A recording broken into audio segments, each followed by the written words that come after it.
Now, when it comes to our role in the world, our conservative agenda hews to the principles that have defined our nation's foreign policy for well over 6 decades.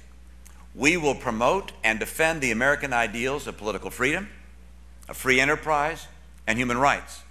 We will stand with our allies and confront those who threaten peace and destroy liberty.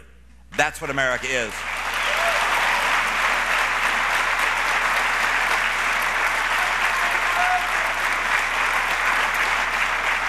Of course, there's much more in our positive, intellectually rigorous, conservative agenda.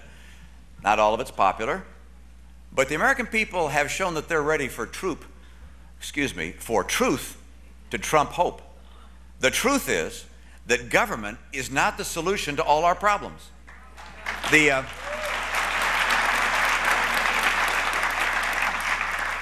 little plug here. This year I've taken some time out to write a book about the truth of the challenges that the nation faces and about the solutions I believe we need to overcome them. I've titled it, No Apology, The Case for American Greatness.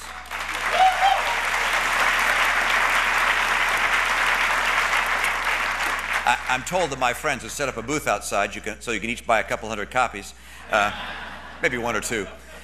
You know, most seriously, sometimes I wonder whether Washington's liberal politicians truly understand the greatness that is America.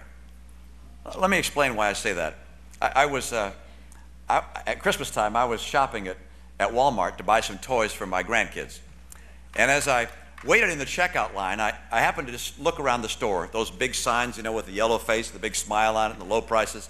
And I thought to myself of the impact of Sam Walton on that company. I didn't know him, but I read stories about him. He apparently was all about good value to the consumer and making sure they could buy anything in his store they might want. And you know what? So is Walmart. Rock bottom prices, tens of thousands of items.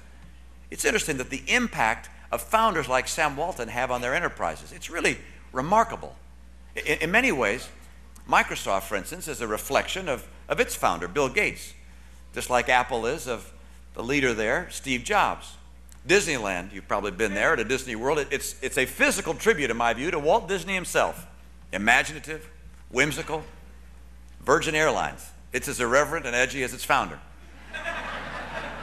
You know, as you look around you'll see that people shape enterprises, businesses, charities, movements of all kinds. Sometimes for many years, even after they're gone, people shape enterprises, people shape businesses, people shape countries. America reflects the values of the people who first landed here, those who founded the nation, those who won our freedom, those who made America the leader of the world. America was discovered and settled by pioneers. Later, the founders themselves launched an entirely new concept of nation, one where the people would be sovereign, not the king, not the state. And this wouldn't apply just to government, but also to our economy. The individual would pursue his or her own happiness in freedom, independent from government dictate. Every American was therefore free to be an inventor, an innovator, an entrepreneur, a founder. America, by that choice, became the land of opportunity and a nation of pioneers. We attracted people of pioneering spirit from all over the world. They came here for freedom and opportunity, knowing in some cases that the cost would be incredibly high, leaving behind family, learning a new language, often living in poverty at first, sometimes even facing prejudice, working long hours, hard hours. All of these pioneers built a nation of incomparable prosperity and unrivaled security. Now, after our founding, the nation's economy grew thanks to more pioneers. People like Alexander Graham Bell and Thomas Edison, Henry Ford, William Proctor, Robert Wood Johnson, Bill Hewlett, Dave Packard, and so forth. These are some of the names we know. But there are a lot more names that are just as vital to America that we don't know. And those number in the millions. They created this country. That American pioneering spirit is what propelled us to master the industrial age, just as today we marshal the information age. That course chosen for America, chosen by the founders, has been settled for over 200 years. Ours is the creed of the pioneers, the innovators, the entrepreneurs, the strivers who expect no guarantee for success, but ask only to live and work in freedom. That creed is under assault in Washington today. Liberals are convinced that government knows better than the people how to run our businesses, how to choose winning technologies, how to manage health care, how to grow an economy, and how to order our very lives.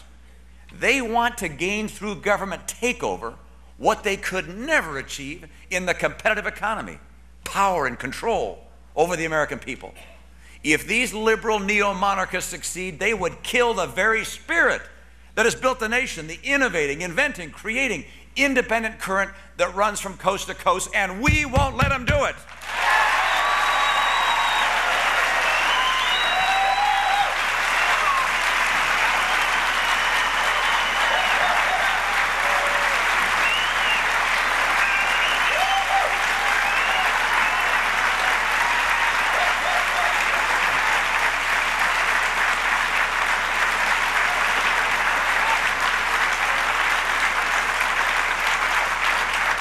That's the liberal agenda for government. It doesn't encourage pioneers and inventors and investors, it suffocates them. And in a world where others have lost their liberty by trading it away for the false promises of big government, we choose to hold to our founding principles. We will stop these power seekers where they stand. We will keep America, America by retaining its character as the land of opportunity. We'll welcome the inventor, the entrepreneur, the innovator. We'll insist on greatness from every one of our citizens. And rather than apologizing for who we are or for what we've accomplished, we will celebrate our nation's strength and goodness. American patriots have defeated tyrants, liberated the oppressed, and rescued the afflicted. America's model of innovation, capitalism, and free enterprise have lifted literally billions of the world's people out of poverty. America has been a force for good like no other in the world, and for that we make no apology. Thank you. God bless America.